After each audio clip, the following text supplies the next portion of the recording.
Conferencia de Óscar Segurado en el Palacio de Congresos de más de 2.000 espectadores en octubre de 2018. En este evento participaron muchos de los mejores bestsellers internacionales, como Daniel Goleman, Bruce Lipton o Joe Dispenza. Esto es como nuestro cuerpo, esta bola de cristal. La puedo tocar, la puedo palpar, pero cuando vienen los rayos de luz, cuando vienen las imágenes, se invierten. Y eso ocurre en nuestro cuerpo también, en cierto modo, por medio de las conexiones. Conexiones que son en realidad fuerzas invisibles. ¿Y qué son esas fuerzas invisibles? Vamos a ver que son las emociones, que no las podemos tocar, que no sabemos cómo aparecen en nuestro cuerpo. Son ese corazoncito que se va haciendo más grande cada vez. Como Rafael ha dicho, hace 4 años, yo vivía y aún vivo en Silicon Valley, a unos kilómetros de Google, Apple, Facebook, en un área donde hay muchísima biotecnología, y yo estoy trabajando con algunas de estas empresas que empiezan a converger con la alta tecnología.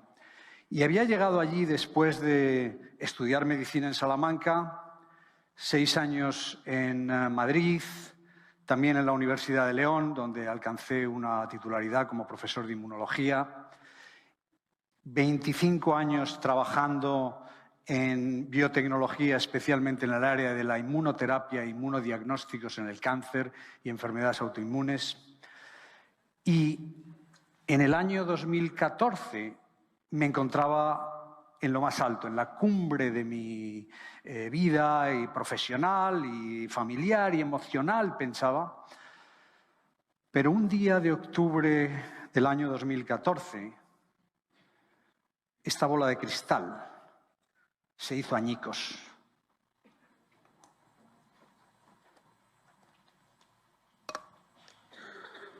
Mi castillo de naipes se derrumbó.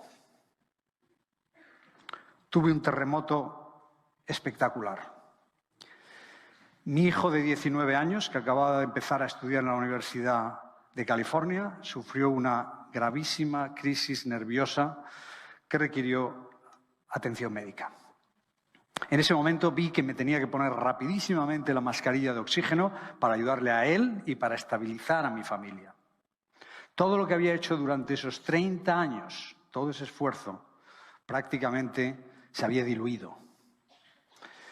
¿Y qué hice como médico? Alguien que siempre había estado muy interesado en la psicología, en la psiquiatría, la neurología.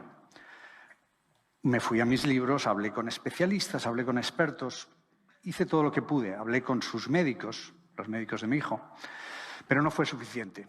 La psiquiatría, la psicología es un área todavía desconocida para todos nosotros. En ese momento empecé a acordarme que cuando yo estaba en Madrid, hice 2 cosas, entre muchísimas más cosas que se pueden hacer en Madrid. Hice un curso de acupuntura en el que aprendí también muchísima medicina tradicional china. Y fui también a un curso de fin de semana de meditación trascendental. Lo había olvidado completamente. No había vuelto a tocar esos temas. Pero en noviembre del 2014 empecé a bucear, a revisar libros, a hablar con muchas personas, a tratar de ver qué había en ese mundo holístico, ese mundo que está tan separado de nosotros los médicos, y si podía yo encontrar algo que me pudiera ayudar a mí y a mi hijo. Y efectivamente lo encontré. Tuve la oportunidad de hablar y de tener conversaciones en profundidad con Deepak Chopra, que vive en Carlsbad, a media hora de avión de donde yo estoy, pero que nos habíamos encontrado en varios congresos. Le voy a ver dentro de unos 15 días en un congreso donde los dos vamos a dar una charla. Y también tuve la oportunidad de acudir a presentaciones de Brian Weiss, un médico psiquiatra, del que os hablaré dentro de un momento también. Y mi gran amigo Bruce Lipton, que vive como a 50 kilómetros de donde yo vivo. En Santa Cruz, yo vivo en San José. Así es que con esas conversaciones, con todas esas ideas, fue cuando empecé a darme cuenta de que hay un problema en la medicina actual, en la medicina occidental. Y es que estamos ignorando todas esas medicinas holísticas. Y ahí tenemos un ejemplo, la medicina ayurvédica, que es la que promueve Deepak Chopra y otros. Así es que con todo ello empecé también yo mismo a practicar Hatha Yoga, Kundalini Yoga, técnicas biocéntricas como biodanza y también meditación y a desarrollar mis propias técnicas que las vamos a ver aquí, o prácticas. Así es que fue en ese momento también cuando me di cuenta de que había que encontrar un nuevo camino.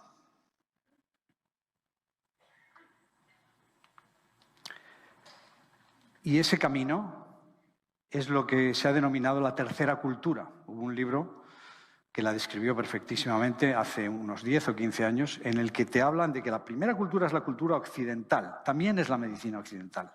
La segunda cultura es la cultura oriental, esas ideas de las que algunos de nosotros estamos un poco cobardes de hablar de ellas en público, y que efectivamente hay que entender las dos, hay que comprenderlas, porque están dentro de nosotros, y es lo que os voy a mostrar ahora mismo. Fijaros aquí, por ejemplo, en el símbolo de la medicina occidental. Son dos serpientes que rodean un bastón.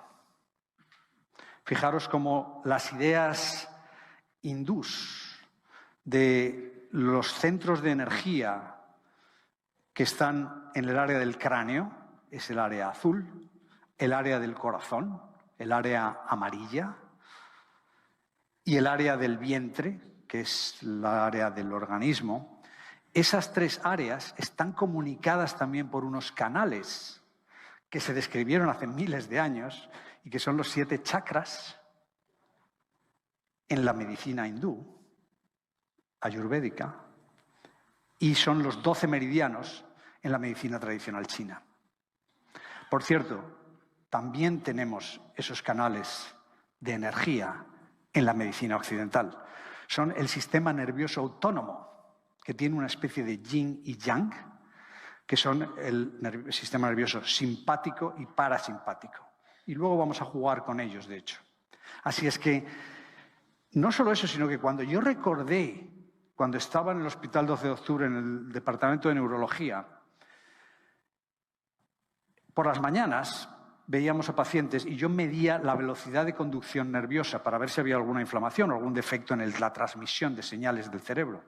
Y para ello dábamos un pequeño estímulo eléctrico y lo recibíamos prácticamente como unos 10 centímetros después y veíamos esa velocidad. Pues yo por las tardes, en el sofá de mi casa, trataba a pacientes para tener mi segundo trabajito y poder irme de tapas allí en Madrid.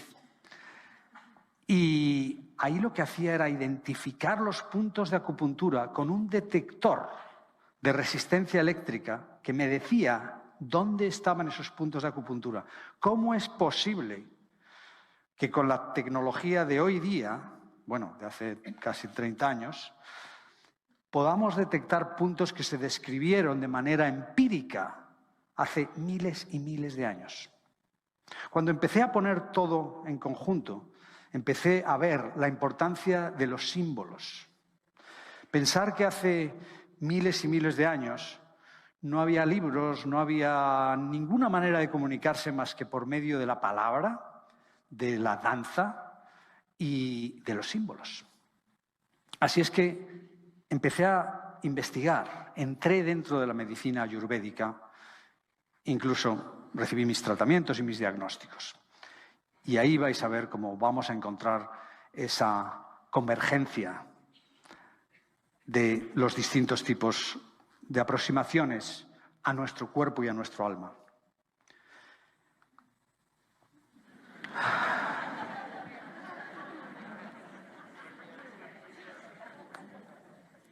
Cuando empecé a probar meditación, después de 30 años que había hecho meditación trascendental, y me puse con una posición muy similar a esta, rápidamente me di cuenta que yo no tenía ese olfato canino para observar mis pensamientos, para concentrarme de vuelta en mi respiración, para hacer un scanning de mi organismo. No, mi mente estaba extraordinariamente activa. Tenía que estar pensando, Estaba continuamente pensando ideas. No había forma de hacerlo. Entonces leí un libro precisamente de Dan Goleman, que va a estar aquí dentro de 1 hora y media o 2, que lo escribió el año pasado, se llama Altered Traits, rasgos alterados. Lo que él hizo es que miró, y me imagino que a lo mejor lo comenta, estudió alrededor de 60.000 estudios científicos sobre meditación. 6.000, perdón, creo. Y de ellos eligió 60 de ellos. Identificó lo que él llama los meditadores olímpicos. Son meditadores que de media han meditado una media de 8 horas diarias durante 20 años. Y lo calculó en 62.000 horas. Estos individuos son capaces realmente de observar sus pensamientos. No solo eso, sino que pudo detectar por medio de electroencefalogramas que tenían las ondas gamma, que nosotros tenemos durante segundos o como mucho un par de minutos a lo largo del día. O sea que efectivamente la meditación funciona, es posible, pero efectivamente requiere muchísimo esfuerzo. Por eso yo empecé a desarrollar una nueva aproximación, que también está prácticamente descrita en distintas formas, utilizando visualización. Así es que lo que yo estaba haciendo era ver imágenes. En vez de vaciar mi mente, yo llenaba mi mente con información, lo cual encajaba más con mi situación. Algo parecido me ocurrió cuando intenté hacer mindfulness. ¿Qué es mindfulness? Mindfulness es la atención plena. Lo que estás buscando ahí es que en cualquier momento, especialmente no en un momento como ahora estáis prestándome atención. O sea que ahora no necesitáis hacer mindfulness, lo estáis haciendo. O cuando estáis con una tarea, o cuando estáis viendo una película de acción o romántica que os gusta muchísimo, cuando estáis en una conversación muy, muy interesante, ahí ya estáis en atención plena. Pero el problema es cuando estás en el resto del día, tienes unas situaciones un poco abiertas, donde tu mente no tiene una ocupación. ¿Qué hacemos? Vamos rápidamente a nuestro móvil o buscamos a alguien para contarle nuestras historias. No somos capaces de reflexionar, no sabemos cómo hacer atención plena. Así es que yo me dije, vamos a ver, ¿cómo logro yo hacer atención plena? Y lo que hice fue crear 3 marcos de referencia, que los vamos a ver en un momento.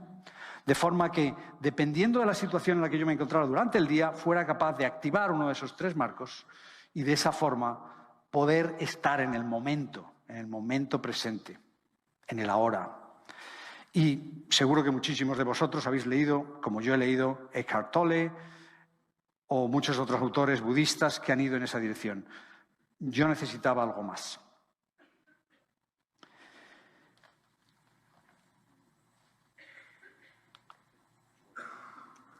El resultado fue algo que con el tiempo yo denominé mindful framing. Mindful es atención. Framing es la palabra en inglés para poner un marco a una foto, poner un marco a un cuadro o a una idea. Y así es como empecé a desarrollar este sistema de entrenamiento para mí mismo.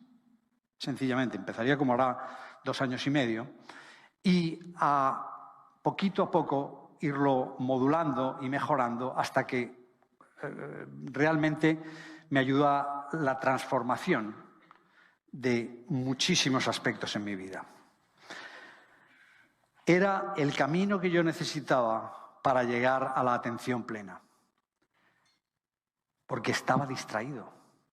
Porque durante todo ese tiempo en el que yo me encontraba en el centro de ese torbellino de actividades y de pensamientos y de conseguir más y de tener cada vez más actividades y más riquezas, etcétera, cada vez estaba perdiendo el contacto, la conexión. Mis emociones cada vez eran más tenues. Así es que, utilizando esta aproximación y sobre todo encontrando aspectos de distintas prácticas, empecé utilizando visualización, pero también, como vais a ver en un momento, aspectos como movimientos y posiciones derivados del yoga, incluido el Hatha Yoga y Kundalini Yoga. Con toda esa información, con todas esas prácticas, es cuando, por razones, digamos, desconocidas, decidí que podía enseñar a otros, que podía explicarles a otros mi práctica y a lo mejor le podía servir a otras personas. Escribí mi libro empecé como hace un año, lo publiqué hace 5 meses en Estados Unidos, ha ido muy bien y aquí lo estamos lanzando ahora mismo. Prácticamente esta es la segunda semana del lanzamiento del libro, que por cierto mis editores recomendaron que mantuviera el título Mindful Framing, que es el título original, con el subtítulo Transforma tu ansiedad en energía vital. Y yo estoy seguro que os va a interesar mucho cuando hablemos de ansiedad.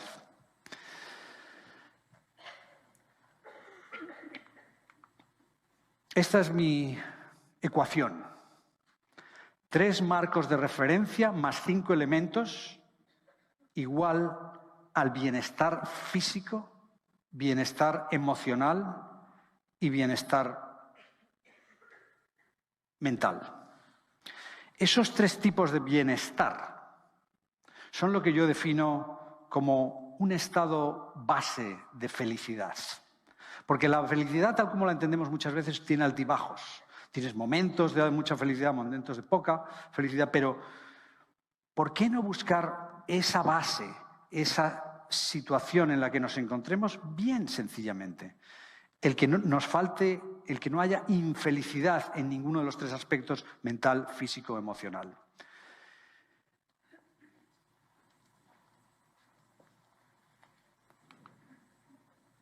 Y estos son los 3 marcos de referencia. La naturaleza, las emociones y el organismo.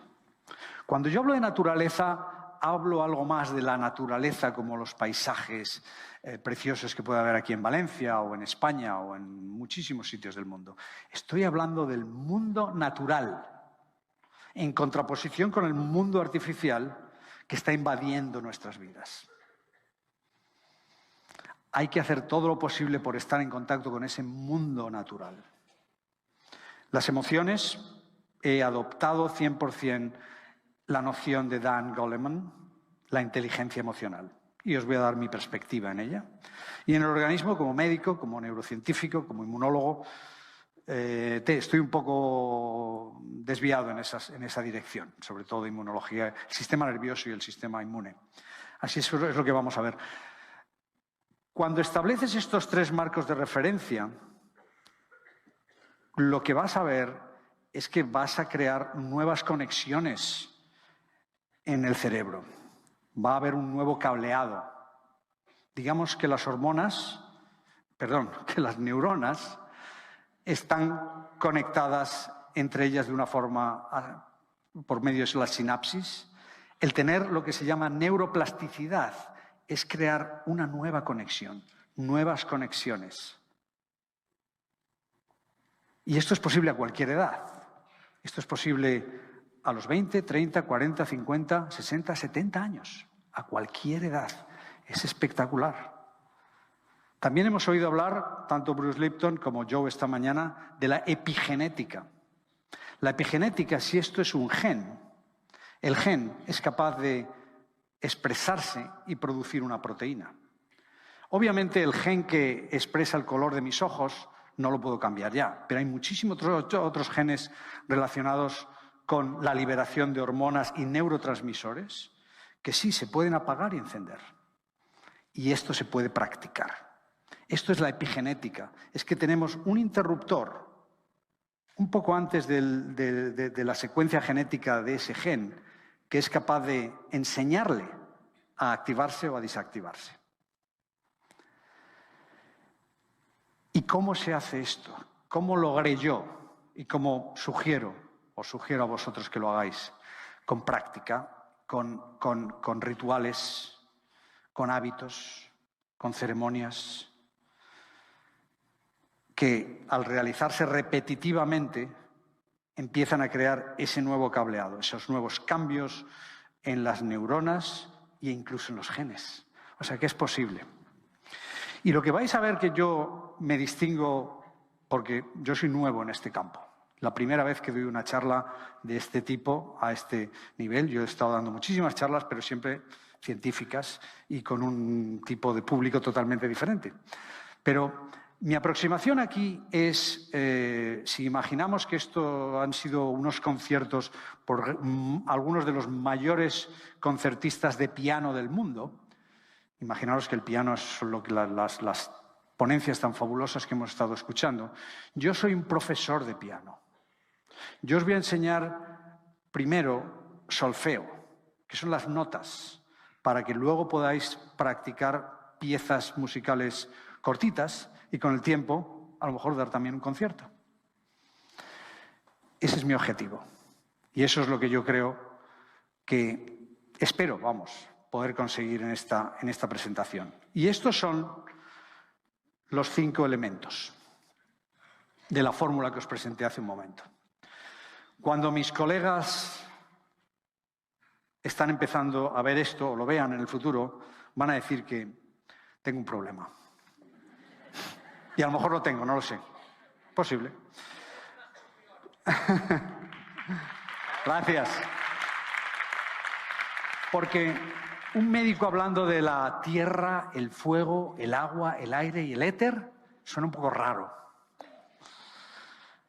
Pero cuando yo empecé a hablar con expertos médicos ayurvédicos, cuando empecé a experimentar ayurveda en mi propio cuerpo, en mi propia mente, cuando empecé a ver que la ayurveda significa la ciencia de la vida, que es la integración del ser humano con el universo, que es la unión del cosmos y el individuo, que estos 5 elementos están en el universo y son fáciles de ver, y lo vamos a ver ejemplos, pero también están en nuestro organismo y también se puede ver claramente.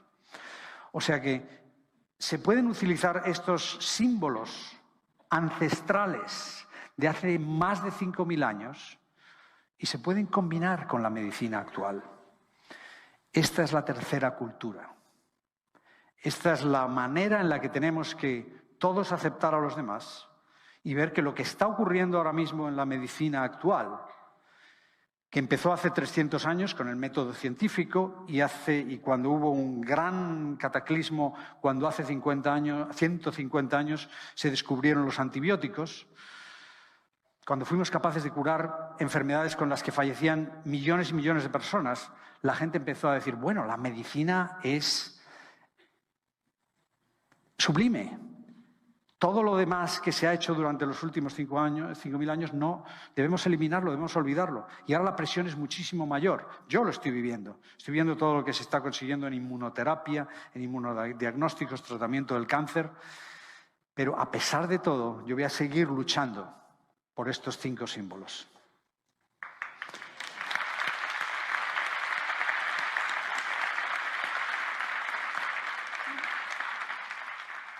Son generaciones y generaciones que han vivido dependiendo de esto. Cuando yo fui a hacerme mi tratamiento y mi diagnóstico ayurvédico, el año pasado, me hablaron de los doshas.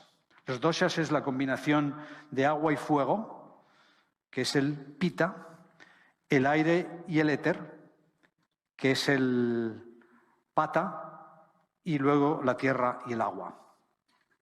Me dijeron, bueno, tú eres un 60% pita y un 30% vata. Y yo, ¿qué es eso? ¿Para qué me sirve? Pues me dieron una serie de recetas, de hierbas y de recomendaciones para mi vida que he incorporado en mi vida diaria. Son parte de lo que yo os digo que son rituales y hábitos. Y a lo mejor es de aquí de nuevo, pero me va bien. Así es que creo en ello. Creo en el valor de ir hacia atrás y en combinar los marcos de referencia, que son claramente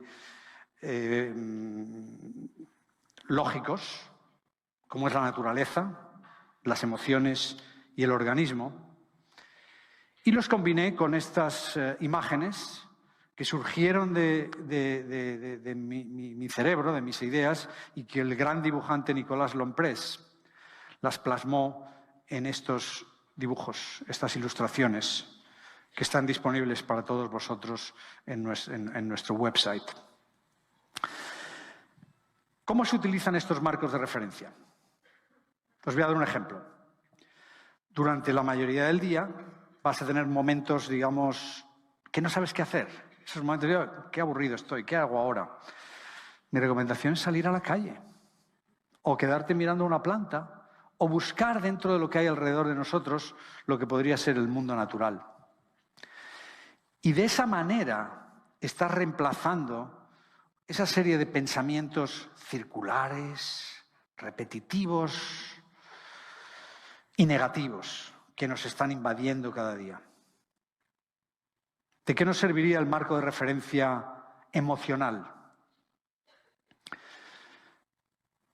Cuando nos encontramos con un amigo en la calle o con un colega en el trabajo, lo primero que estamos pensando es saber cómo le cuento lo último que me ha pasado y todas mis preocupaciones, sin realmente prestar mucha atención en lo que a esa persona le interesa, sin entrar en la inteligencia emocional, sin tener real empatía. Y este marco de referencia me sirve cada mañana, cuando lo practico, a recordar que durante el día, cada vez que me encuentro con personas, y ahora mismo estoy utilizándolo con vosotros. Es el marco de referencia principal. Yo quiero conectar emocionalmente con vosotros. Y el último es el organismo, el marco de referencia al organismo. ¿De qué sirve este marco de referencia? De muchísimo. Es cuando estás con el cesto, con el carrito de la compra, entrando en el supermercado y de pronto te entran ganas de comprar algo con muchísimo azúcar, con muchísimo sal, una comida ya preparada, pero empiezas a decir, no, vamos a utilizar el marco de referencia de Mindful Framing y vamos a comprar comida sana, orgánica. Esa es la manera en la que yo lo he estado utilizando durante los últimos años y he transformado mi vida.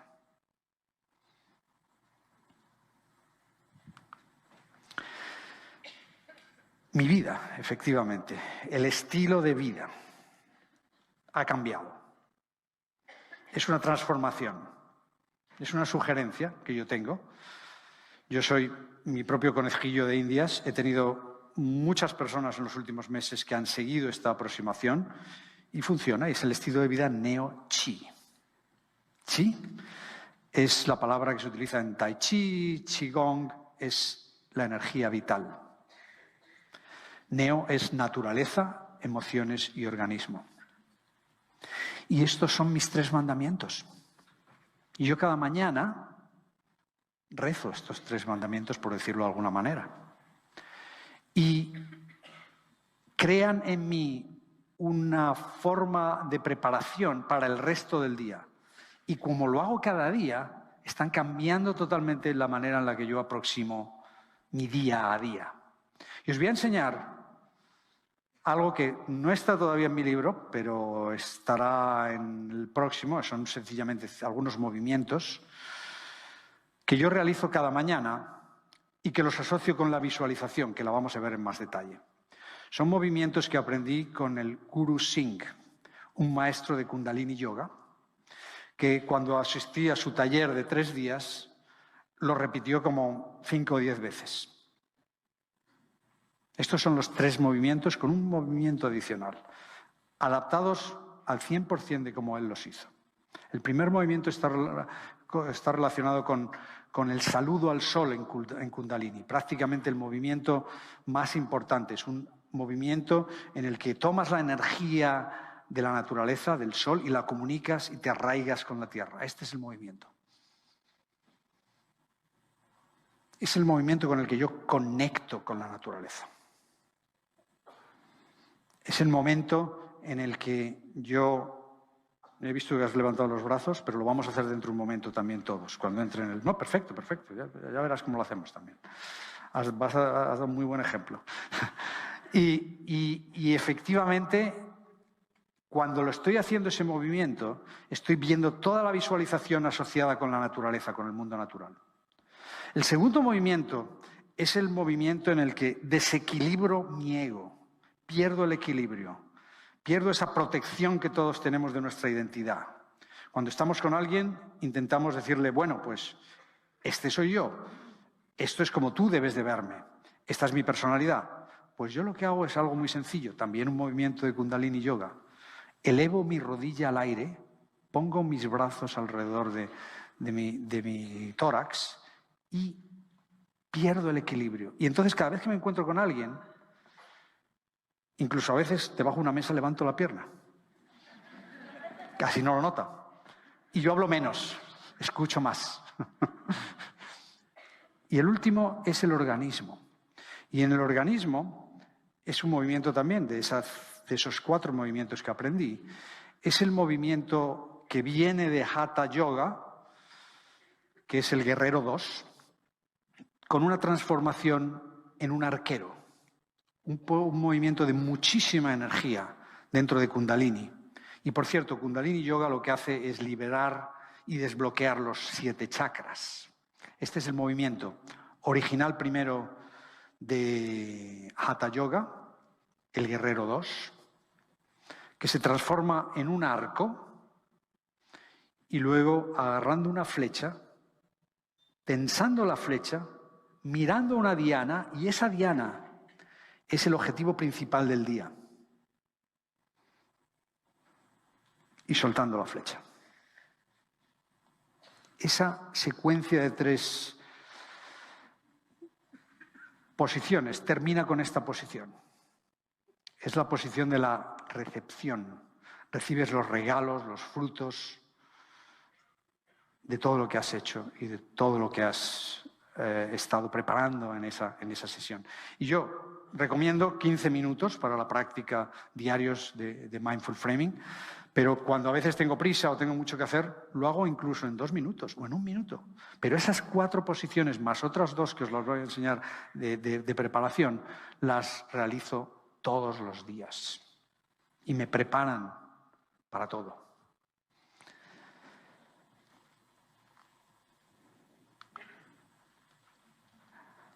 Esto es una tarea que puede parecer monumental, y lo es. Lo que tenéis que encontrar para poder hacer esto durante 15 minutos, al principio es el mínimo que vais a necesitar, y luego con el tiempo muchísimo menos minutos, es un 1% de vuestro día. El día tiene 1440 minutos. El 1% son 14 minutos y 40 segundos. Dificilísimo de hacer. ¿En serio? A mí me costó un montón. Y tuve que prácticamente reajustar mi noche, las horas de sueño, el despertador, encontrar 15 minutos de autorreflexión, dedicarlos solo para vosotros, para prepararlos para el resto del día. Es una tarea descomunal. No, es broma. ¿Se puede hacer? Sí, claro que se puede hacer. Y tenéis que trabajar y buscar ese tiempo. ¿Qué quiero decir con menos es más? Menos comidas basura y rápidas y más comidas orgánicas. Menos bebidas con colorantes y con alcohol y más agua.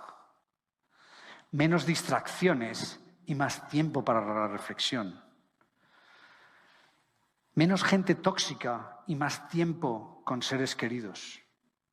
Menos riquezas y dinero y más sencillamente amor y tiempo con vosotros mismos y con los que queréis. Eso es lo que significa. Es la idea del minimalismo. Y es por donde yo recomendaría que empezarais. Hacer menos. Sencillamente hacer menos. Porque ¿qué es lo que ocurre? Cuando venís a talleres, cuando venís a leer libros, cada vez tenéis más ideas y más cosas que hacer.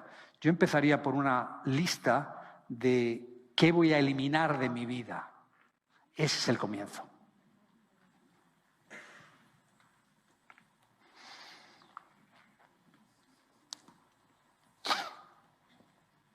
Esto se hace poquito a poco. Aquí tenéis alguien andando por un camino, por una trayectoria y con una estrella en sus manos. Eso es lo que vais a hacer cada día, cada mañana. En esa oscuridad que hablábamos en las conexiones desconocidas, esas fuerzas invisibles en esta bola de cristal, las conexiones entre nuestra mente y nuestro cuerpo, tenemos que empezar a dar luz y a hacer visible ese mundo invisible. Y es un proceso. no se puede esperar tener unos resultados inmediatos. También podéis tener suerte y podéis tener relajación al hacer estas prácticas, pero al contrario de la meditación y al contrario de otras técnicas, esta es una práctica que exige cierto esfuerzo. Tampoco es mucho, pero exige cierto esfuerzo. Sobre todo tiempo, es lo único que necesitamos. Y como veis luego, cuando acaba de iluminar ese cerebro, sigue el camino. ¿Sigue el camino hacia dónde? Ya os lo diré. ¿Dónde? Yo creo que el siguiente camino, cuando has llegado a ese momento donde ves cierta luz en tu mente, en tu cuerpo y esa conexión con la naturaleza, es enseñar el camino a otros, especialmente a las nuevas generaciones. Bueno, el objetivo inmediato de Mindful Framing, y por lo que yo lo desarrollé, era para transformar mi ansiedad en energía vital.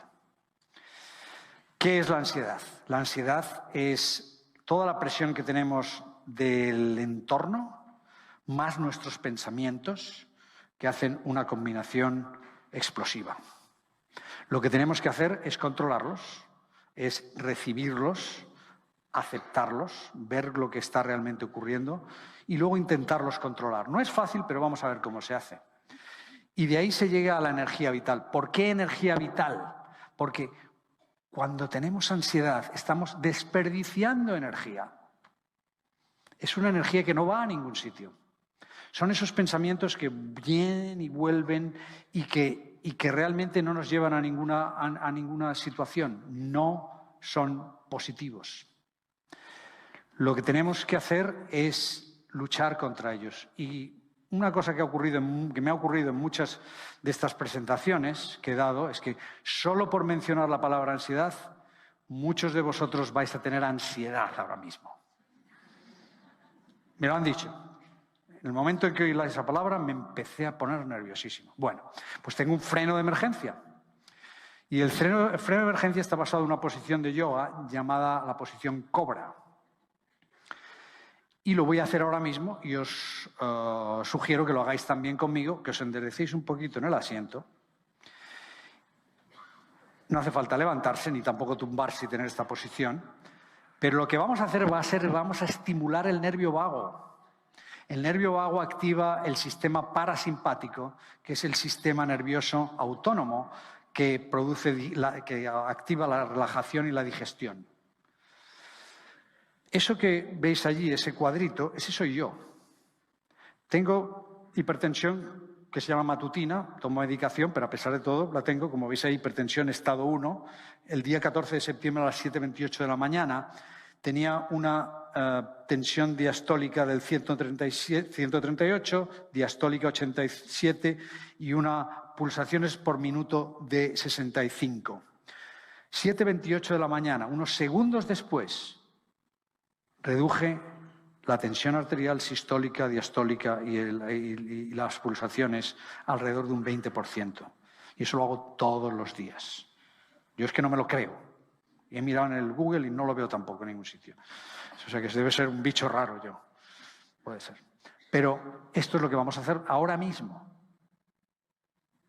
Lo único que tenéis que hacer son dos cosas. Echar el cuello hacia atrás hasta que empecéis a notar un poco de molestia en las cervicales. Y a la vez vais a poner una mano encima del vientre y vais a hacer lo que se llama una respiración diafragmática. Significa que vais a notar al respirar, al inspirar, que el vientre se distiende. Y a la vez vais a echar el cuello hacia atrás, todo lo que podáis hacerlo.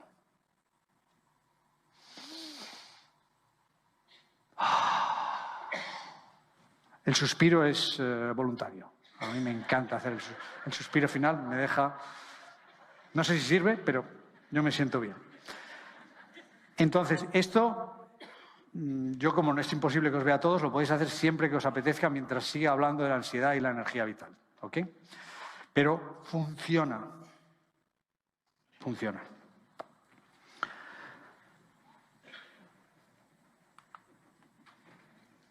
Bueno, ya estamos preparados. Vamos a empezar a hablar de la ansiedad. Hay dos tipos de ansiedad. La primera es la ansiedad situacional. Y os voy a dar un ejemplo. Yo aproximadamente en el año 1986 estaba trabajando en el Hospital 12 de Octubre en Madrid y iba a visitar a mi familia en Salamanca cada 2 o 3 semanas. Iba con mi R11, conocía el camino, la carretera, prácticamente con los ojos cerrados. Pues uno de los días que estaba yo viajando, había obras en el camino, alrededor de una área que se llama Sant Chidrián, y la gravilla se comió, esmeriló el parabrisas. Obviamente no me quiero meter con la Renault, pero algo pasó con ese parabrisas que no tenía suficiente calidad. La cuestión es que yo, sin darme ni cuenta, estaba perdiendo visibilidad en un día clarísimo y en un día fenomenal. En un momento determinado, cuando yo estaba conduciendo como aproximadamente 80 por hora, me encuentro con las barreras bajadas de un paso a nivel y con las luces rojas indicando que se acercaba un tren. Pegué un frenazo tremendo, el coche, perdí el control del coche, el coche subió por un terraplén y cayó. Mi adrenalina por los aires, mi cortisol, todo absolutamente lanzado, pero yo en ese momento me quedé totalmente paralizado. Esa fue mi respuesta. Dije, bueno, pues he llegado, el coche está bien, todo parece estar bien. Alguien abrió la puerta del conductor y me arrancaron, me sacaron del coche y en ese momento veo que el coche está en medio de la vía. Unos segundos después, algunos de los otros conductores que habían visto lo que había pasado se acercaron al coche, no debía pesar mucho, pero lo levantaron y lo sacaron de la vía. Porque no era solo el cuello, y no lo hicieron por mi coche, lo hicieron por los pasajeros del tren, obviamente. Y poco después yo vi pasar a la máquina del tren, al maquinista, prácticamente haciéndome un saludo muy lento, porque el guardabarreras había salido con una bandera roja y había detenido al tren. Yo estaba todavía en shock, un momento de ansiedad situacional espectacular y luego también con otra serie de hormonas posiblemente que se pusieron en movimiento, la hormona de la oxitocina, la hormona de la unión, de la unidad, el being one, y también serotonina, que empezó a aumentar todo. Me sentía como en un paraíso. Excepto que a las 2 semanas me llegó una carta de Renfe, Ferrocarriles Españoles, para los traducción, diciéndome que tenía que pagar una multa porque había roto unas vigas. Me volvió la ansiedad, pero bueno, era totalmente diferente. Ese es un tipo de ansiedad situacional, o muchas otras situaciones en las que tenemos todos los días, pero la realidad es que hay otro tipo de ansiedad, que es la ansiedad crónica. Y no tiene nada que ver con ese tipo de ansiedad situacional que viene y va. Es un tipo de ansiedad que viene de pequeñas cosas, de un cúmulo de problemas que tenemos en el trabajo, con la familia, con nosotros mismos, etcétera, y que no sabemos cómo controlar. Y esas micropreocupaciones, esos microproblemas, se juntan al hecho de que tenemos también un pepito grillo, que es la voz de la conciencia de Pinocho, que, por cierto, la mayoría de las cosas que le decían eran: no, no puedes, nunca lo conseguirás, ese es mejor que tú. Y además tenemos los monos saltarines. Son pensamientos que van en cadena. Un pensamiento lleva a otro, otro, a otro. Y en total tenemos aproximadamente unos 50.000 pensamientos por día. La mayoría de ellos son circulares, significa que aunque has terminado con ese pensamiento, él vuelve otra vez. La mayoría de estos pensamientos son los mismos que tuviste el día anterior, el 90% de ellos, y los vas a volver a tener al día siguiente. Y encima, la mayoría son negativos. ¿Qué hacemos? ¿Cómo podemos solucionar algo así? ¿Cómo podemos controlar nuestra mente? Lo primero que hay que hacer es que hay que entender un poquito de nuestra mente. Volvemos a la primera cultura. Entendamos cómo funciona nuestro cerebro. Tenemos 3 cerebros que se han descrito, quizás no anatómicamente, pero sí funcionalmente. El cerebro humano, que es el lóbulo prefrontal. Joe habló de él esta mañana, Bruce ayer. y es con el que tomamos decisiones, hacemos planes, ejecutamos acciones, con lo que aprendemos, con el que también creamos, imaginamos. Es el área de control, es el área ejecutiva, es el área azul que yo llamo. Y fijaros cómo coincide hasta en los colores con la idea de la energía que está alrededor del cráneo. Luego tenemos el cerebro mamífero. Es el cerebro que viene de todos los mamíferos del reino animal. Está relacionado con la relación entre la madre y el hijo. Está relacionado también con el instinto de supervivencia de la manada. O sea, es ese instinto por el que queremos ayudar a la sociedad en la que nos encontramos. Todo eso viene de ese cerebro mamífero. Y es el cerebro de las emociones, por cierto. Es el cerebro donde procesamos las emociones, donde guardamos también ciertas memorias que tienen también una etiqueta emocional. Y por último tenemos el cerebro del reptil. El cerebro del reptil, si yo piso un reptil, va a salir disparado. Son las 3 posibles respuestas que puede tener cualquier animal cuando tiene un evento, una experiencia fuerte y difícil. Entonces son o la huida, o el enfrentamiento, o la paralización. Yo creo que sabéis cuál de los 3 yo tuve con la Renfe. Así es que lo que vamos a hacer ahora es que os voy a explicar cómo funciona esto, porque me he traído un pensamiento aquí. Uno de esos pensamientos que pueden ser circulares, que pueden ser repetitivos, ayer y hoy, y que son negativos. Si es un pensamiento azul, significa que es un pensamiento en el que podemos hacer algo con él. Podemos tomar una acción, una decisión, hacer planes, y se queda en la zona azul. Este pensamiento no va a causar problemas, no va a causar ningún tipo de ansiedad. Pero prácticamente todos los pensamientos se dan un paseo por el cerebro mamífero.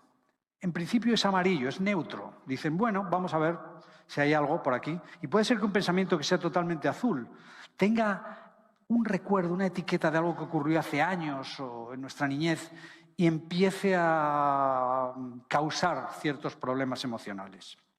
O puede ocurrir que sea un pensamiento que tenga una emoción positiva, verde. Dejarlo ahí. Es un pensamiento que está relacionado con un ser querido, un recuerdo positivo, el amor, el romanticismo. Ese es un pensamiento que hay que mantener. Pero el problema es cuando hay una emoción negativa. Estos son los pensamientos que van a producir ansiedad. Y, por cierto, desgraciadamente son la mayoría de ellos. Son estímulos externos o pensamientos internos. Pero la realidad es que todos esos pensamientos van a causar problemas. Son el origen de nuestra ansiedad. Por eso es importante entender que, volviendo de nuevo al simbolismo de los centros energéticos, tenemos el centro energético azul, el centro energético amarillo-verde y, por último, cuando hay un efecto negativo, un tipo de ansiedad que lleva a la liberación de neurohormonas, como por ejemplo la adrenalina o hormonas como el cortisol, entonces se producen unos efectos físicos reales. Vamos a tener palpitaciones, vamos a tener sudor en las manos, vamos a tener pensamientos que son prácticamente incontrolables. Vamos a tener una respiración rápida. Estos son efectos del cerebro del reptil. Solución: hay que hacer un gran esfuerzo por mantenerlo todo en el área azul.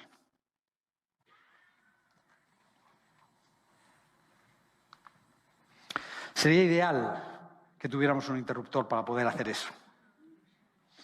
Pero yo creo que tenemos un dial, que podemos realmente manipular en cierto sentido esos pensamientos para conseguir que, aunque lleguen al cerebro emocional, vuelvan o se mantengan ahí, pero no lleguen al cerebro del reptil.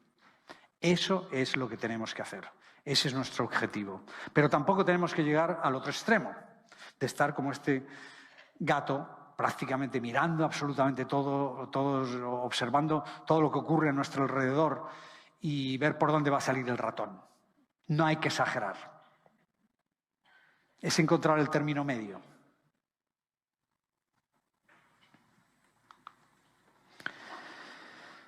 Bueno, ya os dije, yo soy un profesor de música. Os voy a enseñar ahora la técnica que yo llamo el autobús de la ansiedad y la energía vital. Esto es algo absolutamente distinto, diferente de lo que se ve en el resto de las prácticas, digamos, holísticas, y especialmente con la meditación, donde lo primero que intentas es evitar los pensamientos, es ignorarlos o dejarlos pasar.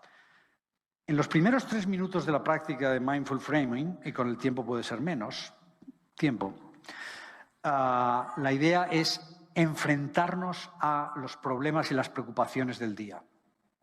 ¿Por qué? Porque una cosa son problemas y preocupaciones, otra cosa son ansiedad y estrés. Es inevitable tener problemas y preocupaciones. Tenemos realmente que aceptarlos. Pero lo que normalmente no hacemos es hacerlo de una manera cognitiva, de una manera rigurosa. Y es lo que yo decidí empezar a hacer. Y era organizar los pensamientos y las experiencias que esperaba yo ese día y organizarlas en este autobús que yo estoy conduciendo y que voy a describir ahora las escenas para que luego hagamos un ejercicio de visualización entre todos o cada uno de vosotros. Como veis, aquí tenéis voy a sencillamente presentaros a la detective Teresa, que luego os voy a presentar en persona, que está esperando al autobús de la ansiedad, que está conducido por ti, por mí en este caso. Y en este autobús hay una serie de pasajeros que van a ir a la parte izquierda del autobús. Son personas o caricaturas de problemas que tú tienes control sobre ellos, tú tienes que realizar una acción. Te producen ansiedad porque tienes que hacer algo y no lo has hecho, o es algo que tienes que hacer todos los días y quieres tenerlos detrás de ti. Yo tengo 2 personas queridas, seres queridos, que están siempre detrás de mí, cada día.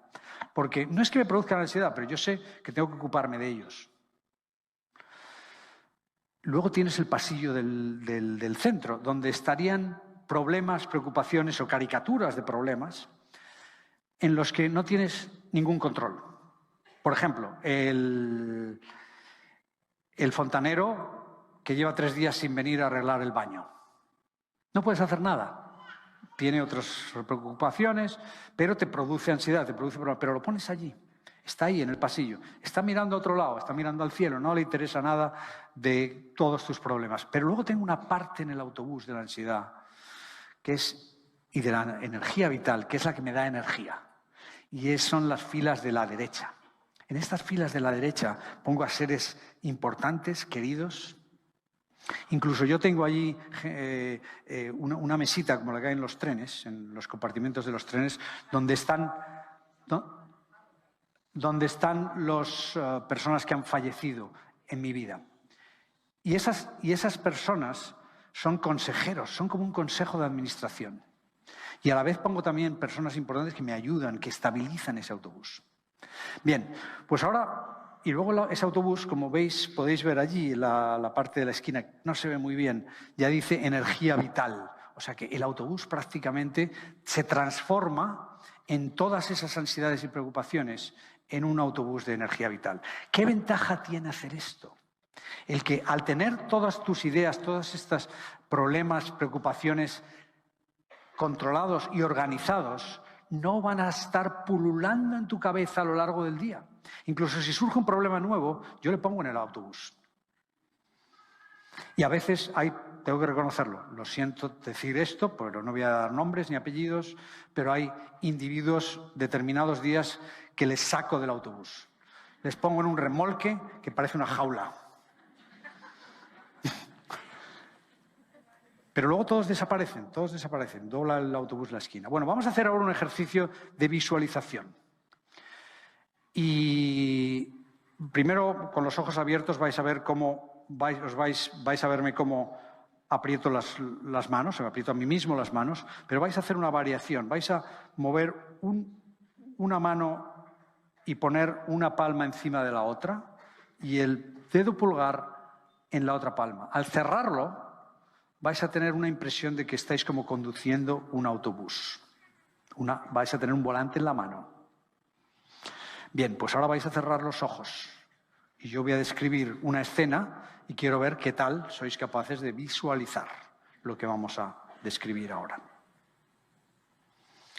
Estáis conduciendo el autobús. Os vais acercando a la parada del autobús. Podéis hacer un pequeño movimiento si queréis con la mano.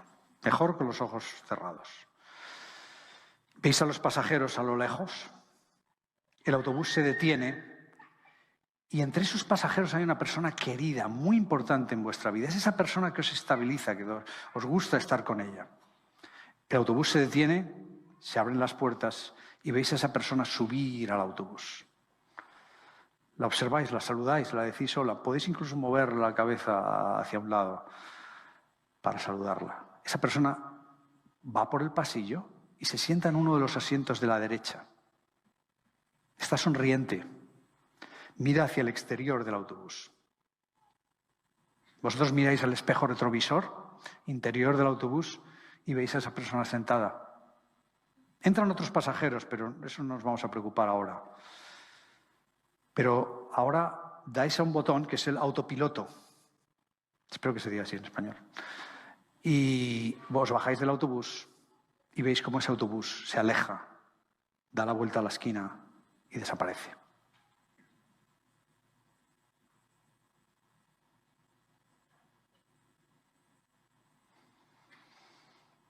¿Cuántos de vosotros habéis visto con el ojo de vuestra mente esas imágenes? Levantar los brazos. Bravo, bravo, bravo. Sois los héroes, sois mis héroes porque Walt Disney no ha destrozado vuestra imaginación.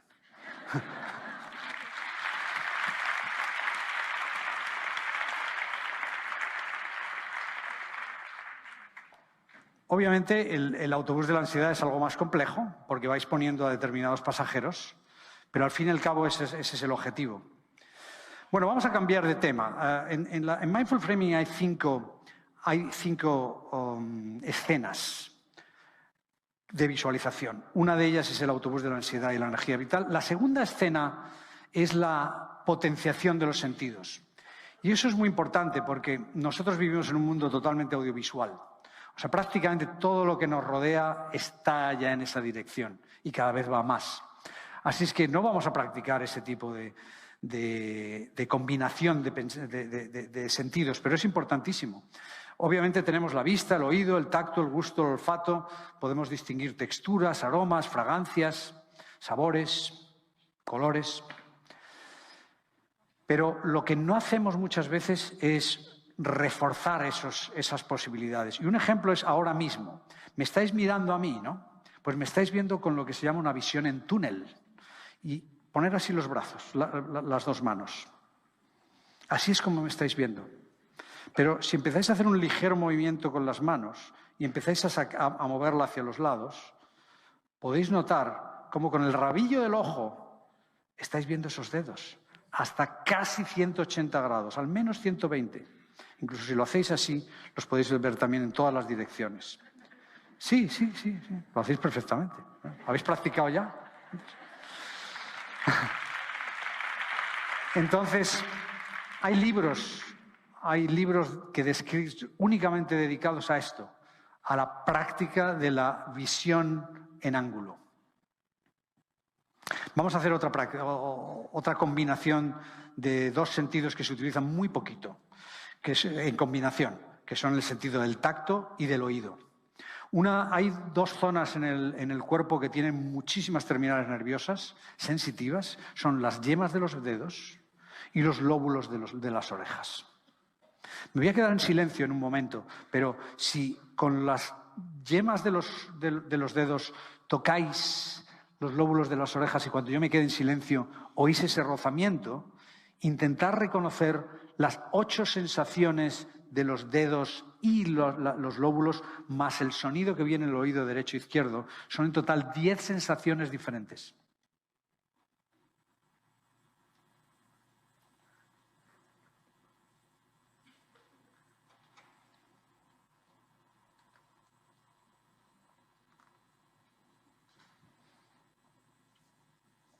Es un ejemplo de la combinación de los sentidos, de todo lo que podemos hacer con nuestros sentidos. Y aquí también tengo una ilustración sobre cómo combinar y cómo ver todos esos sentidos. Lo explico con detalle en mi libro. Pero ayer Elena, que es la jefa de comunicación de Bing One, me preguntó, oye, ¿tienes algún truco para poder dormir por las noches cuando uno no se queda dormido, etcétera? Y yo le dije que sí, que tengo uno. Entonces lo voy a contar porque se lo conté ayer a ella. Y es mi sistema para quedarme frito en la cama en menos de 5 minutos. Y es, en vez de contar ovejitas, yo voy por mis 5 sentidos. ¿Y por qué hago eso? ¿Y por qué se cuentan ovejitas? Porque lo que quieres hacer es evitar todos los pensamientos de todo lo que te ha pasado en el día y lo que viene mañana. O sea, la idea es hacer una especie de meditación antes del sueño. Y yo me pongo así prácticamente y empiezo a notar el algodón de mi pijama y el algodón de la cama.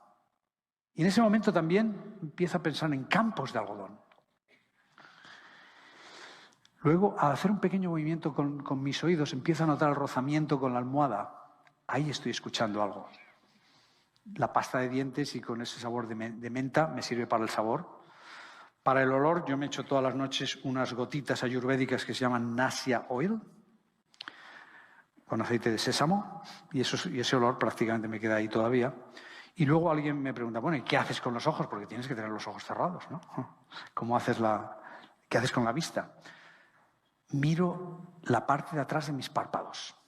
Si ahora mismo cerráis los ojos, vais a ver colores, luces, o a lo mejor todo absolutamente negro. Pero cuando estás viendo eso, cuando estás en la cama con las luces apagadas, puedes ver hasta imágenes. Yo las veo. Y intento que esas imágenes vayan en la dirección de la naturaleza.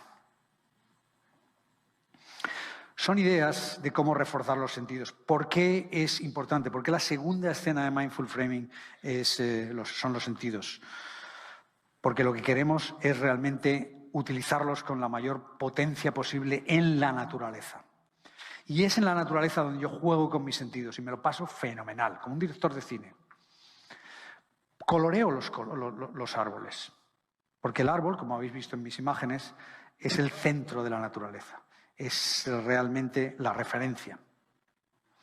Y como veis, los pongo de colores e incluso más de un árbol ha salido disparado al universo como un cohete. Un fuego debajo y todo.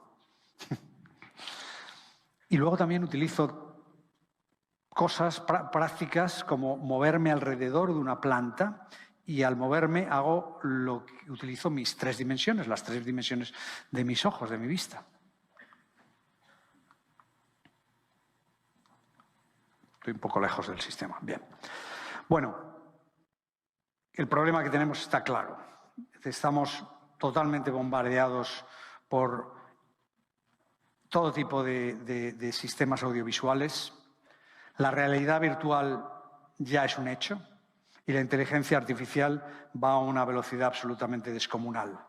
Nosotros, adultos, personas que hemos tenido la oportunidad, muchos de nosotros, de jugar de pequeños en la calle o en el parque, no vamos a sufrir tanto como las nuevas generaciones.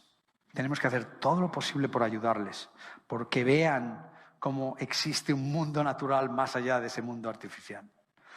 Para que no crean que la vida es todo acerca de acertar esa diana en ese videojuego o de ser mejor que otra persona que está en la otra punta de la Tierra.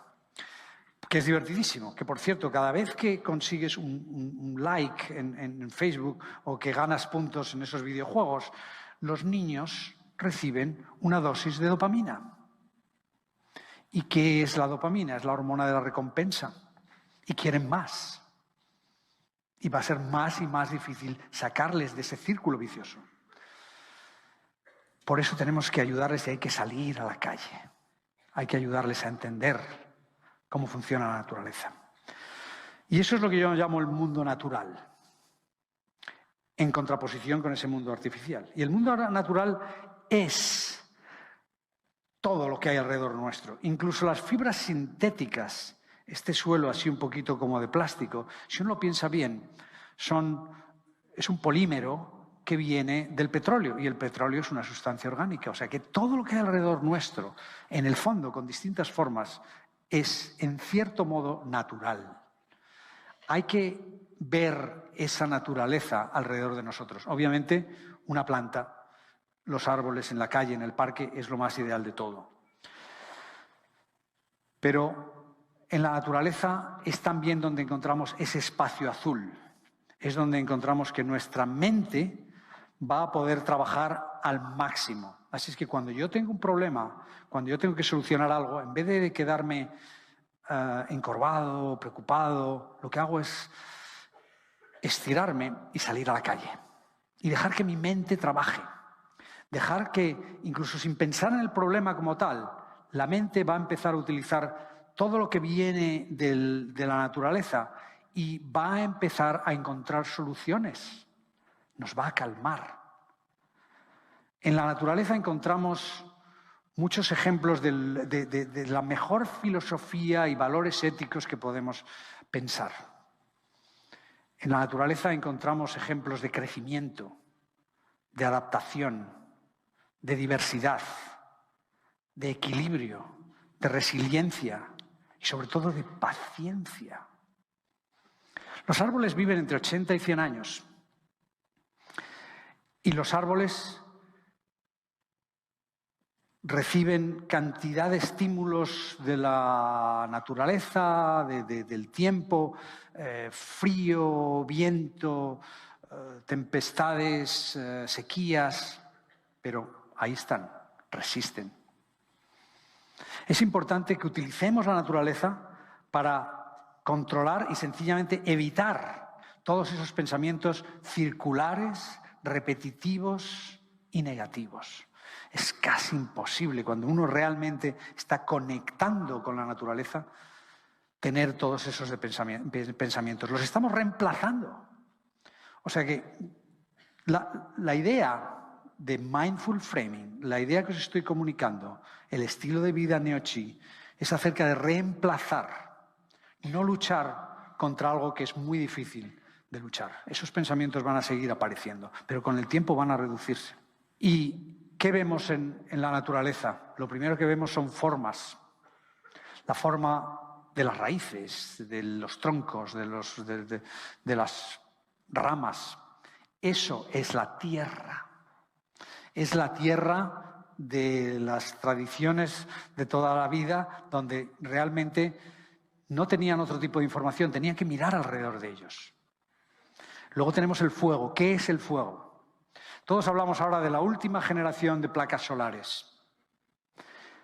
¿Sabéis que una hoja es la planta energética de mayor efectividad que existe? Es capaz de agarrar los fotones de los rayos del sol y de utilizarlos para dividir las moléculas de agua en átomos de hidrógeno y de oxígeno. Agarrar las moléculas del dióxido de carbono que nosotros expiramos y convertirlas en carbono y en oxígeno. Y en crear los hidratos de carbono. Y formar también, junto con el nitrógeno, proteínas. Todo eso ocurre por medio de la clorofila, en los cloroplastos, que algunos a lo mejor recordaréis de cuando estudiábamos biología. Pues recordárselo a los jóvenes, a los niños. Ir por el campo, poneros alrededor, al lado de una planta y decirle eso a los chicos. Ellos quieren saber todo lo posible acerca del último modelo del móvil. A lo mejor se interesan también un poquito por eso. Yo lo pienso eso continuamente cuando voy por las calles o cuando estoy enfrente de una planta. El agua. el 70% de la Tierra está cubierta por agua. Alrededor del 60-70% de nosotros somos agua. El agua es el sistema de comunicación entre los árboles. Hay unos hongos que circulan por debajo de la tierra, alrededor de los árboles, y esos hongos se llaman micorrizas. Y se ha descrito, hay libros enteros, tratados de cómo funcionan y cómo informan a otros árboles de dónde hay más agua, dónde hay menos agua, y se comunican. Esto no es una casualidad que un árbol salga junto al otro y hay áreas donde no hay árboles y otras. Todo está perfectamente controlado. Están comunicándose entre ellos. Y el aire. El aire es el elixir de la vida. Ahí es donde tiene lugar la gran comunicación entre los seres humanos y el reino animal y vegetal, principalmente el reino vegetal y el reino animal. Nosotros expiramos dióxido de carbono y todo el oxígeno que recibe el reino animal viene de los bosques, de las selvas, de las plantas, de los árboles. Es un elixir de la vida, es un equilibrio que hay en la Tierra, en todo el planeta. Un concepto un poquito más complejo ya es el éter, ¿no? El éter, indudablemente, ya la misma palabra nos lo dice, es invisible. Es un área, bueno, ¿qué pensarían en aquellas épocas cuando, hace miles de años, cuando hablaban del éter? ¿De qué era esto? Ellos ya pensaban en la integración del universo con el ser humano, con los animales, una verdadera integración. También empezaron a notar, antes y ahora, cuando hablamos del éter, del inconsciente, del subconsciente. Y ahora voy a hablar de algo que creo que es muy importante y es la física cuántica, que creo que ha sido mencionada en algunos momentos. Y no quiero ser dogmático, ni místico, ni hablar de una forma etérea, en cierto sentido. Es la física cuántica, se condensa en la ecuación de Einstein, E igual mc cuadrado. La E es energía, es igual a la masa por la velocidad de la luz al cuadrado. Fue descrita por Einstein alrededor de hace 100 años. Pues hace 5.000 años, la combinación de estos 5 elementos llevaban hacia el éter. Porque, ¿qué es la Tierra? Es la masa. ¿Qué es la energía? Es el fuego. ¿Qué es la velocidad? Es la combinación del espacio-tiempo, descrito claramente por Einstein, y que es el aire, y el tiempo es el fluido. Es lo que fluye. O sea que esa combinación nos hace ver que incluso hace miles de años lo que consideramos como el culmen de la ciencia ya todos los elementos estaban allí. Y de hecho Einstein se consideró que es alguien que tenía muchas ideas y mucho interés por estas áreas holísticas. Con todo ello llegamos a la conexión naturaleza-mente-cuerpo. Aparte de la conexión de la mente y el cuerpo, que es absolutamente crítica y esencial y que es por lo que estamos aquí todos, para ver cómo son esas fuerzas invisibles, yo estoy añadiendo algo más. Estoy incluyendo la naturaleza, porque pienso que es un área que está un poco dejada al lado y que nos estamos olvidando de ella. Debemos de incorporarla en nuestras vidas, hacer todo lo posible para salir a la calle, para disfrutar de la belleza, de la sabiduría, de las enseñanzas que nos da la naturaleza. Y sobre todo esa tranquilidad de encontrar ese espacio azul, esa posibilidad de controlar los pensamientos, de controlar las emociones. Bueno, vais a oír al gran experto que hace más de 20 o 25 años describió la noción de inteligencia emocional. Yo solo voy a decir un par de cosillas. Yo solo voy a decir que tiene dos aspectos, la inteligencia emocional. No tengo la suerte de ser un telonero del gran experto en el tema, pero en otras presentaciones dedico un poquito más de tiempo a esto. Pero es la E de Neo Chi. Es lo importante que es, primero, reconocer nuestras propias emociones, categorizarlas y expresarlas, y luego tener empatía con los demás. Esas son las dos áreas. El conocernos, autoconocimiento, y la empatía. Y mientras que la inteligencia cognitiva prácticamente está fija, es muy difícil cambiar el coeficiente de inteligencia, el coeficiente emocional puede entrenarse, puede cambiar, y lo vamos a oír cómo se hace. Así es que yo le dedico un tercio de todos mis esfuerzos a la inteligencia emocional, al entrenamiento de la inteligencia emocional. Yo considero que cuando estamos enfrente de alguien, tenemos realmente que perder nuestro equilibrio y recordar cómo lo hacíamos así.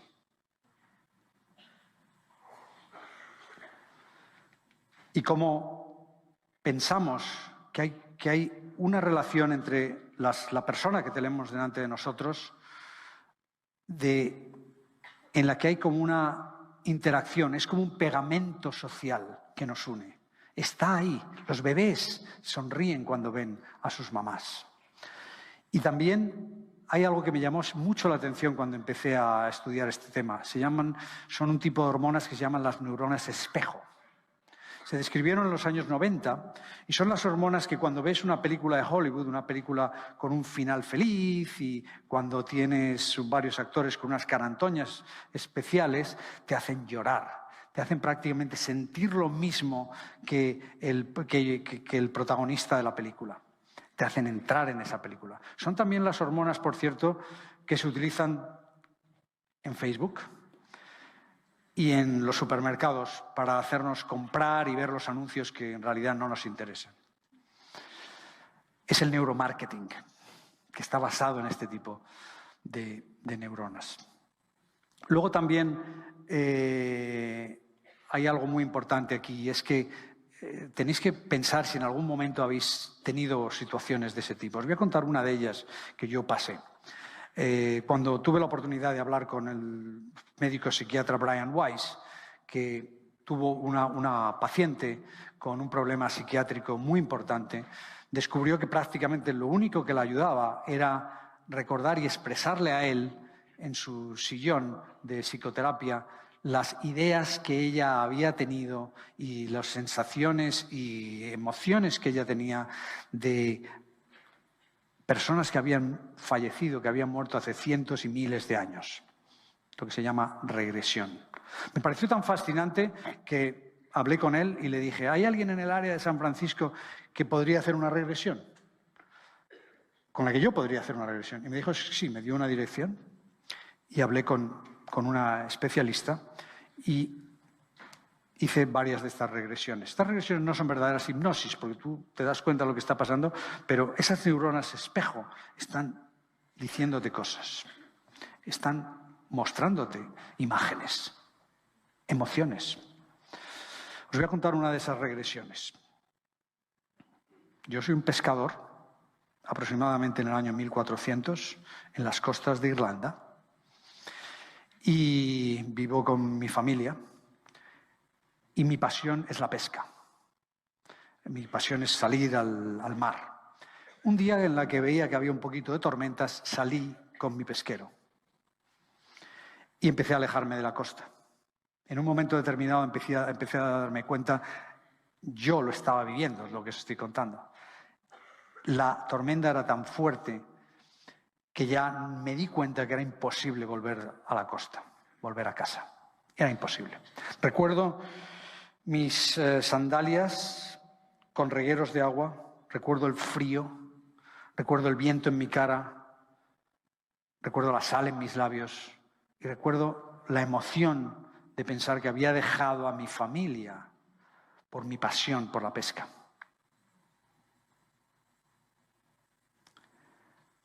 Una ola grandísima vino, volcó al pesquero y me hundí.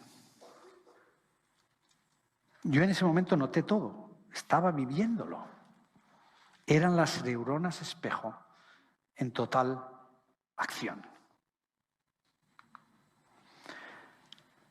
¿Qué ocurrió? No lo sé.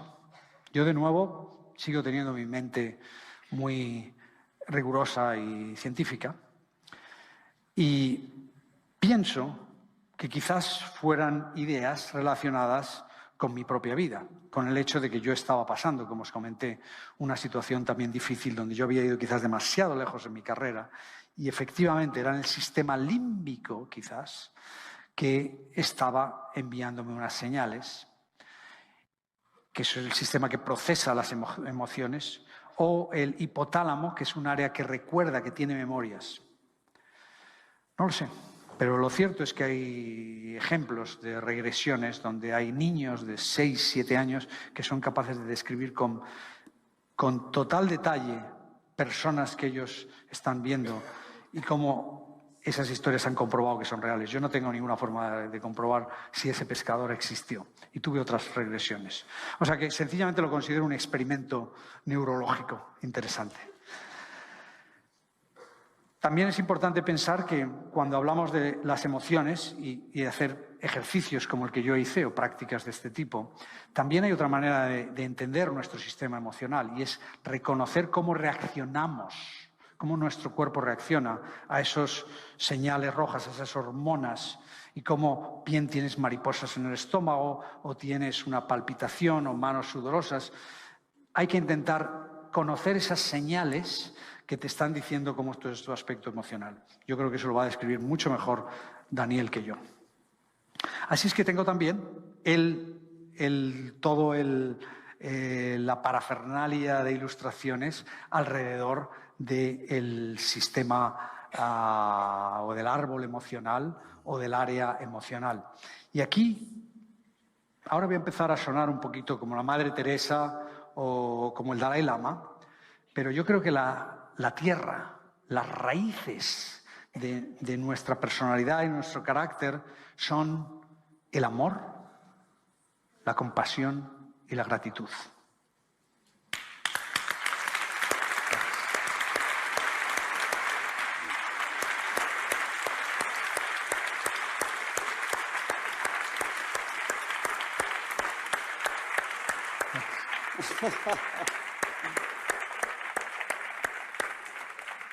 ¿Cómo andamos de tiempo? Vamos bien. Ah, vale. Siempre vamos bien. No sé. Siempre vamos bien.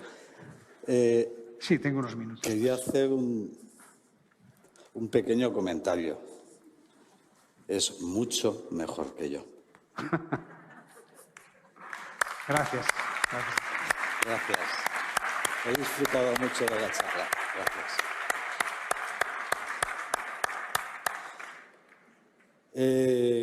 ¿Seguimos un poquito más? Yo creo que no. Bueno. Tenemos a nuestro querido Daniel esperando. Muy bien. Hemos empezado esto juntos y me gustaría acabarlo juntos. Sí. Con lo cual, si te quedas aquí conmigo para darle la bienvenida a Daniel Goleman, será un honor. Sé que sois buenos amigos Muy bien. y conocidos. Muchísimas gracias a todos. Gracias. 5 minutos. 5 minutos, perfecto, tenemos 5 minutos. Bien, bien. Bueno, aquí tenéis el árbol de las emociones, pasiones, relaciones, el entorno. Y esto es lo que yo llamaría el éter. Vamos a ir un poquito más rápido. Pero para finalizar quiero hablaros del organismo. Y os voy a presentar a mi amiga Teresa, que he estado esperando todo el rato a poder deciros hola. ¿Por qué os quiere decir hola? Porque ella, que es una detective, es un linfocito T que acaba de conseguir el Premio Nobel de Medicina y Fisiología hace 2 semanas. A lo mejor habéis oído hablar de Jim Allison y otro inmunólogo que han descubierto cómo este linfocito T es capaz ahora de destruir las células tumorales. ¿Está aquí? ¿Está aquí?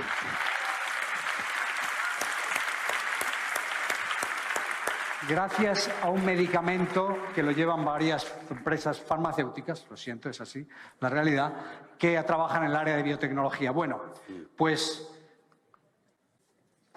Esta célula es prácticamente como un organismo completo, tiene de todo, digiere, tiene energía, tiene también una serie de flujos en los que hay como una circulación y esta célula a la vez nos protege. Bueno, pues cuando yo describí la historia de Teresa, el linfocito T, el sitio donde tiene lugar toda la acción, que es una historia policíaca, el capítulo 2 en mi libro, tiene lugar en Valencia. Lo recibimos juntos. Y yo no sabía que iba a estar aquí, pero eso fue como ahora hace un año. Pues aquí tenéis una explicación de cómo un detective es que os ha quitado de encima un asesino en serie, os ha solucionado todos los problemas de la mafia y esta célula también es la que representa un ejercicio, la tercera parte de Mindful Framing y la última, en la que realmente vamos a poder controlar todo nuestro organismo. Voy a terminar esta presentación con una petición a todos vosotros. Y gracias por el último minuto. Vais a pensar en este momento, vais a dedicar estos momentos a un ser querido que tenga necesidades, que esté sufriendo. Pensar un momento en esa persona. Bueno, pues me vais a permitir que yo dedique estos últimos momentos, y voy a mirar a la cámara, a mi hijo Oliver. Gracias, Oliver. Qué contento estoy de todo lo que has hecho en estos últimos 4 años de rehabilitación en Alemania, a 10.000 kilómetros de donde vivimos tu madre, tu hermano y yo, y la paciencia que estás demostrando, la resiliencia, la resistencia. Gracias porque cuando tenías 15 años me hablaste de que debía estar en el momento presente y yo no sabía de lo que me estabas hablando. Gracias porque el miércoles cuando me despedí de ti tenías esa sonrisa tranquilizante y con tanta fuerza y potencia. Y también quiero agradecerte a ti, Alessandro, mi otro hijo, porque eres un luchador. Y por último, a mi esposa Cris, que está aquí conmigo. Porque ella... Gracias. Ella es el verdadero motor del cambio.